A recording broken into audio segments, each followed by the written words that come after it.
Hello, everybody. My name is Ryan McNeil. This is the Builder by Day podcast. And today my guest is Pam Lovelace, current councillor, city councillor for District 13, soon to be District 14, correct? And more importantly, running for mayor. That's right, I am. So actually District 13 was split in 4. Okay. So Hemis Plains will join Lucasville, Upper Sackville, Middle Sackville for District 14. And Upper Tantallon and all of St. Margaret's Bay is going to join in with portion of District 11, actually, from Hubbards all the way to Goodwood. That will become the new District 13. Okay. And then the section along Larry Utech, that's moving over to District 16. And then there's a section of Hubli that's moving over to District 12.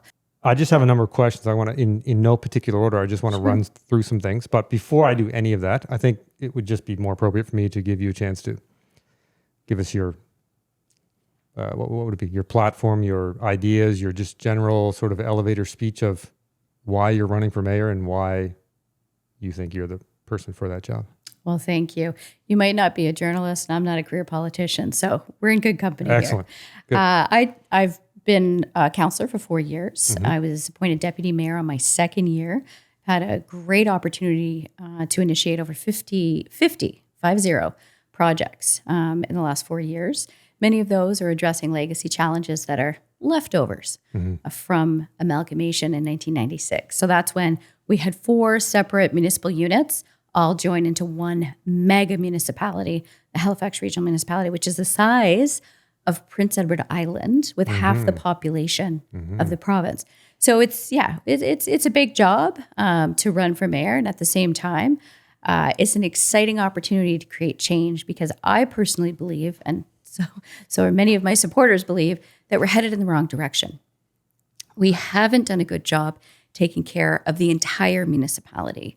We've neglected supporting rural and suburban economic development, and we've done that to the demise of our villages and loss of tourism destination potential, but also the quality of life in communities. The reason that people come out to beautiful Hemis Plains, for example, is because it's a wonderful community to live in. And not everybody needs to have a bus running up and down their street, but at the same time, we want access to it. And I recognize that to change the direction of our municipality, it's going to take us a lot of hard work, but a lot of collaboration with the provincial government, with the neighboring municipalities, with all of our community groups, being able to have a voice, but also ensuring that we're working with the federal government to explain to them that we need made in Halifax solutions. And we need to find a way to continue to grow sustainably, to build up local resilient economies and ensure that no one is left behind. Okay, excellent. So let me ask you a question that is not specific to you, but to the position of mayor as it is, or as it should be. If you had to describe to the layman like myself, who doesn't know anything about politics, what is the mayor's role or responsibility in the municipality or in the structure of city council and so on? So the role, I describe it this way. The role of a mayor is chief builder. Builder of homes, builder of relationships, builder of brands to ensure that we continue to encourage other businesses to come here, more employers to open up shop, but also the builder of a better life for all individuals who live here. We certainly have seen growth of over 30,000 residents in the last few years. And while the mayor is not the boss of council, this is why I love local government. Council has the opportunity to vote on behalf of their residents, whereas when we're in partisan, or political parties, MLAs and MPs tend to vote with their party leader. So it's important for people to understand the mayor is not the boss of anyone. The mayor is the chief builder. Okay. Does the mayor have the power to or ability to hire or fire anyone directly? No. Okay. No. The mayor doesn't have an administrative role in that way. We have a chief administrative officer that does all of the staff managerial kind of role. So they're the ones who do the hiring, they do the firing. They manage the administration, and the council manages the governance of the municipality. Okay. So would it be safe to, here's how I look at it. You tell me if you think this analogy makes sense. I think of any level of government, whether it be municipal, provincial, or even the national level, I guess, but as being the elected board of directors. If HRM were a company, and in my opinion, it should be run like it's a company, but we can Hear. talk more about that. If HRM were a company, does it make sense to think that the district councillors and the mayor are the board of directors for that company? Does that make sense to you? That's exactly what it is. Okay. We are a board. We're a nonprofit organization. We have to have a balanced budget every year. We can't carry a deficit. We need to ensure we can't table a deficit budget, for example. We need to respond adequately to residents' concerns and at the same time ensure that we are following our orders that are given to us by the provincial government in provincial legislation. Board of Governors is only permitted to hire the chief administrative officer. Okay. And that position runs the bureaucracy of the municipality. And I should say, I teach local government at Dalhousie University, so stop me if I get a little too academic. No, that's excellent. Run that's on. exactly what I'd like to hear more about. You had a bit of a, should I call it a slogan? Build smarter, grow stronger, live better. Build smarter, grow stronger. The only way that we can grow stronger, we need to build smarter. And being able to build smarter, there's many facets to that. Legislatively, we need some changes. We need some changes with the Utilities Act and the Halifax Water Commission Act so that we can remove development charges for affordable housing, for example. They shouldn't have to pay those charges. We should be able to give them rebates or low fees or no fees so we can get affordable housing built faster. Okay. What do you mean by affordable housing and who do you mean by they? So that they can build it more affordable. Who are you referring to there? Right. So they is the community organizations that partner with developers or partner with construction firms to be able to build low-income housing, community housing, cooperative housing, any kind of affordable housing that's community run. Because HRM doesn't run housing. We don't have public housing. We don't build housing for people. We provide policy direction to the municipality, which assist builders, assist developers, and nonprofit organizations to build housing. Now, land use bylaws is a great example of that. So when we changed our land use bylaw, for example, to have additional dwelling units on a property, that we thought that would create an excellent opportunity for people to have a small little home in their backyard or an in-law suite to get a little bit of extra revenue through rent, provide housing for an aging parent or a young family member. Lots of opportunities for people to actually add housing to their already, low density lots. And at the same time with land use planning, we've attempted to provide more opportunities to create increased density. Well, increased density obviously means we've got to have access to transportation. We've got to have that sewer line. We've got to have the water line. We've got to ensure that we've got the street access and the intersection network and all these kinds of things. We don't have that. We're an old city and we have a massive infrastructure deficit. So in order to build smarter, I believe we need to work better with what we have, recognize the gaps, whether they're legislative, administrative, or functional pieces, such as a lack of transit or a lack of a sewer line. These things need to be addressed, and they need to be addressed in concert with the provincial government. So when we want to build a brand new subdivision with, potentially 3,000 to 5,000 people living in it, we need to think about the schools and work with the province right off the bat. As soon as that development proposal comes onto our table, we should be asking, where's the next fire station going to be? Where's the police station going to be? Where's the school going to be? All of these questions are important to be able to grow a stronger community, but also to build smarter so that we're not adding these things after the fact and having all of these overcrowded schools, for example. Yeah, we certainly do develop backwards in many cases, right? We build all of the homes. And when I say we, I'm talking we as a home builder, and I've done my own developments, but not large scale. But we build all of the homes. And then years later, we're still talking about this, where the school is going to be or if it's going to be. And we're starting to put in roundabouts and trying to deal with traffic. You go to other parts of the world, and all of the infrastructure is in place. You see these, there'll be a new on or off ramp, and there's this entire infrastructure that you can see being built, not a house in sight, but they build all of that first, and then they build the houses. So they proactively do the things they need to do so that you don't have traffic nightmares and transit nightmares and schooling nightmares. We don't do that here. But we need to. Yeah, I agree with you. I think that's going to be a huge task, trying to coordinate.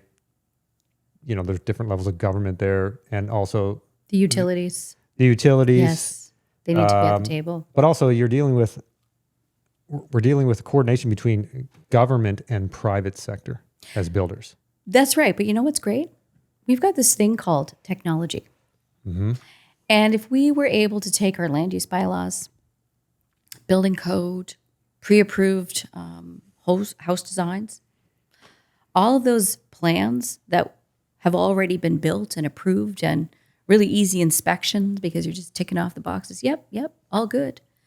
And we stick that into one app, one web application, so that the builder comes in and says, okay, what's the PID? Well, here's the property, here's the land use bylaw, here's the restrictions, here's the water course, here's all the information I need. Here's a few pre-approved designs that the municipality has already put forward.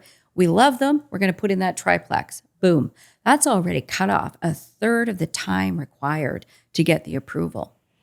So I believe that we need to use technology to work together better. And here's another example. Years ago, there was a capital commission at the municipality. You had Nova Scotia Public Works, HRM Public Works, Nova Scotia Power, Halifax Water, all of those key players to actually determine what's our plan for this area for infrastructure. What are our key deficiencies?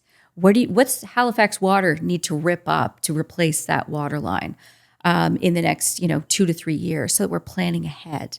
We don't do that anymore, but yet we have technology that'll help us do that, so we communicate better, so that we don't end up situations where we saw last week, 2 weeks ago, where most of the downtown area around Dalhousie was shut down because you had Nova Scotia Power, HRM, Halifax Water, all doing work within, just a few blocks of each other. Mm-hmm. It was chaos. Yeah, it's not ideal. You mentioned a few things in your speech that I watched. Specifically, you threw around some numbers. You said something about 8,000 units per year. I believe you said we need more than that, or that was suggested as a target, but I believe your opinion was we need even more than that. We do. We need more than that. We're shooting for 8,000 this year, which is great. Is that 8,000 units in HRM? Is that what you mean by that? 8,000 in HRM. Okay. And do you know, because I don't know, I have a rough idea, but do you know roughly on average how many units we build each year? Oh, this year we're going to hit about 8,000, but usually it's only between 3 and 4. So it's a lot less than that. Okay. But I think what's happened over time, and the Construction Association would probably agree with me, is that they've gotten better in partnering with NSCC, for example, to bring more and more workers online. And having more workers means we can build faster. But obviously, it's supply chain challenges, high interest rate, all those things are an impediment to building more homes. But the bigger issue I see is not planning appropriately for the future, for the infrastructure deficit that we have today. Because you can build all these wonderful homes, but people won't want to live there if there's no school for their children to go to. Sure. So or we don't have a fire station. I mean, just while I was on council, I had to fight to get a brand new fire station put in place on Hammonds Plains Road for West Bedford, which should have been built years ago, and a 24/7 fire station, Hammonds Plains, to service this area of Glen Arbor and Hammonds Plains and Upper Tantallon, because we need a 24/7 fire station in a wildfire area. Mm-hmm. So, these are the kinds of things that I believe we're going to build smarter. That means we look at the population threshold. We don't just debate and argue at council. If communities hit a population threshold, they get a fire station, they get a police station, they get a library. It all depends on the population, and that also includes schools. When we talk about more homes being built, so you've made references a couple of times to building in communities where people want to live and needing fire stations and schools and so on. So we're at that point, we are talking, are you referring to, in your mind, single family homes or that people own? Or even if they're not single family, are you referring to home ownership or renters?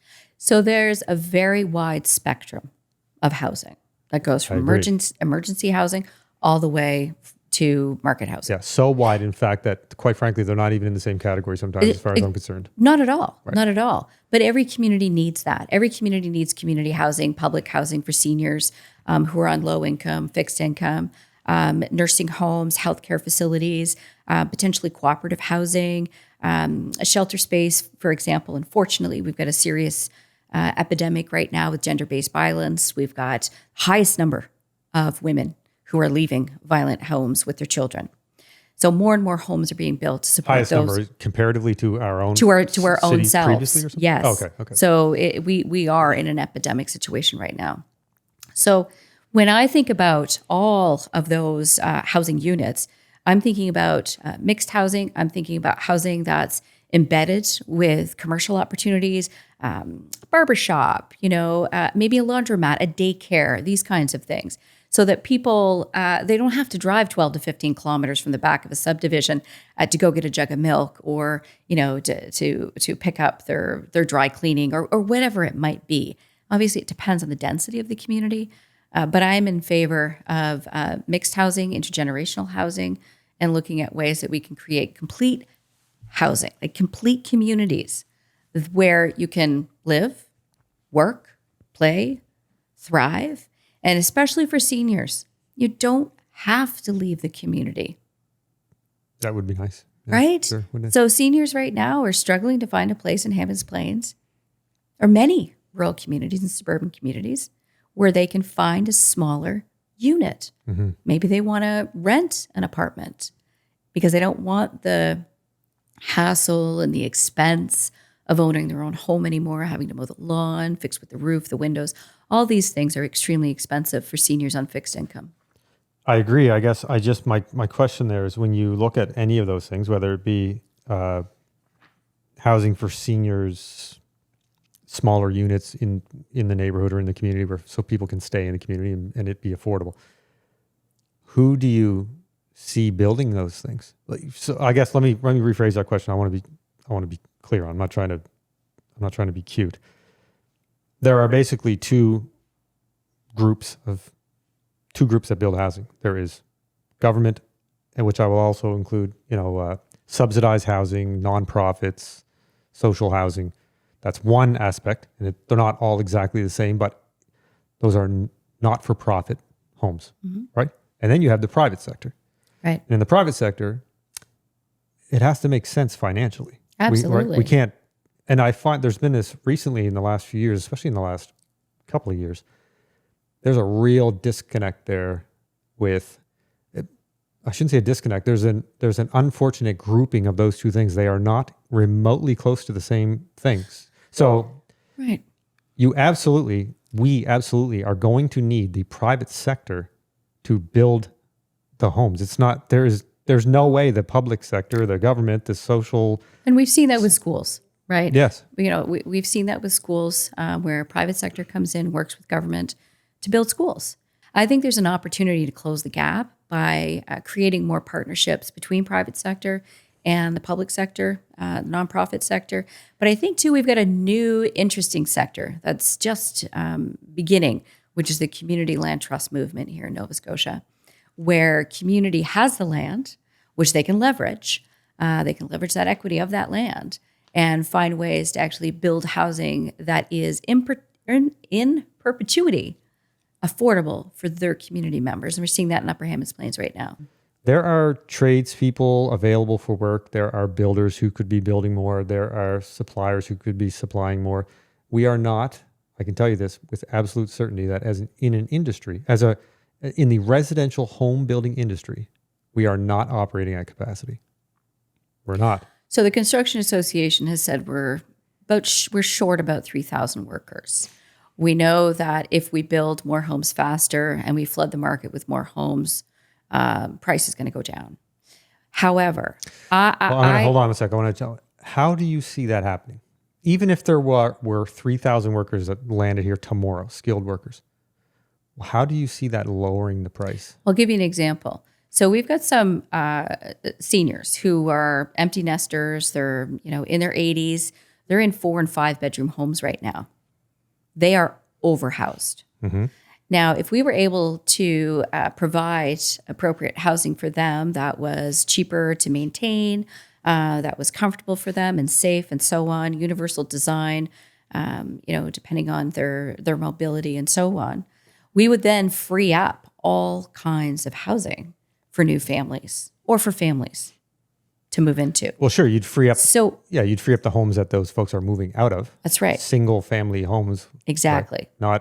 Not helping the folks down at the bottom end of affordability, though. I know what you're saying, but it doesn't. We're actually taking an affordable unit at that point. What we're freeing up is a 4 or 5 bedroom home. That's what we're buy. doing. We're freeing up housing that's needed. So we have people who are underhoused and we have people who are overhoused. That being said, we have more and more people who are falling into extreme poverty. And that's why we've seen as many people as we have living in tents in our parks and on our streets. But we also know that those individuals, they require very different housing than someone who has, a full-time job and is young and so on. So if we just look at anyone between the ages of 18 and 25 or even 30 and they want to be able to move out, it's extremely difficult for young people to enter into the homeowner marketship, let alone just be able to afford the rent of a 1 or a 2 bedroom apartment. So I think the idea here is that if we're able to create housing, such as mixed income housing, where you've got subsidized housing in a unit or 5 units within a 50 unit building, then you've got individuals who are paying higher costs because they can pay those costs. They have the income for it. But I think that what we need to stay away from is just having housing for a specific income level. Because that's why, going back to what I started with, was with the dwellings, the additional dwellings on properties. That's a great opportunity for people to have a nice little 900 square foot or 1,100 square foot building in their backyard or an apartment in their basement that they can rent out to young students or young, people who are just getting started in life. Those are the people, if we continue to drive them away because Halifax is unaffordable, we're going to pay for that in the next 10 to 15 years because we won't have those workers here. I agree.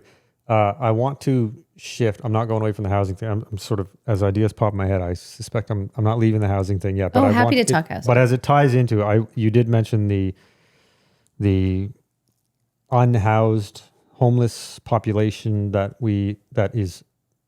continues to grow, unfortunately, and is higher numbers than we've ever seen here in this city. But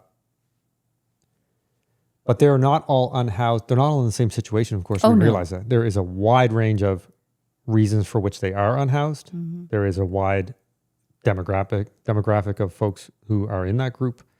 And so clearly we all can agree, I'm sure, that there is not one solution that fixes that problem. No, there isn't. There's going to need to be a range of housing options. And then there is the certain percentage of that population that are not interested in being housed. Well, they can't be housed. They're hard to house. So since 2015, homelessness in HRM has risen by 500%. Yeah, that's not good. Since, what is this now, September? So since June, we have seen a noticeable drop in the number of people who are living in tents and on our streets. And that's because for the first time, HRM and the provincial government actually have a plan in place. And it's something that I'm really proud of to put forward at council, which was a memorandum of understanding on homelessness with the province and HRM. So the province stepped up, has invested in tiny homes, in shelter villages, in wraparound services, build up capacity of the nonprofit industry within social industry to actually support people. So more social workers, more healthcare, and more opportunities to truly understand how do we help each individual person. Because as you say, some are at their end of life. They actually should be in palliative care. Some are at the beginning of their life and suffered extreme trauma as children. They were in foster care and now have no means of actually supporting themselves at the age of 19. So, or even younger. So I do think that you're absolutely correct. There is no, solution. However, the solution is in working together to design creative solutions and ideas that actually work, recognize the humanitarian crisis that we have, and because housing is healthcare, we have to have a housing first model. In a hypothetical situation, if money were no object, or let's just say if the funding was available, as was the land, wherever you picture that land being, if you could sort of wave a wand to solve the housing availability, the housing unhoused crisis, what would your solution be? Purely hypothetical and ideal scenario. How do you fix it? So my solution would be to do what's being done in other parts of the world, which is to create transitional housing that is offering wraparound services to people. And you say if land's available. Funny enough, the federal government has lots of land. Yeah. Shannon Park's a great example of available land.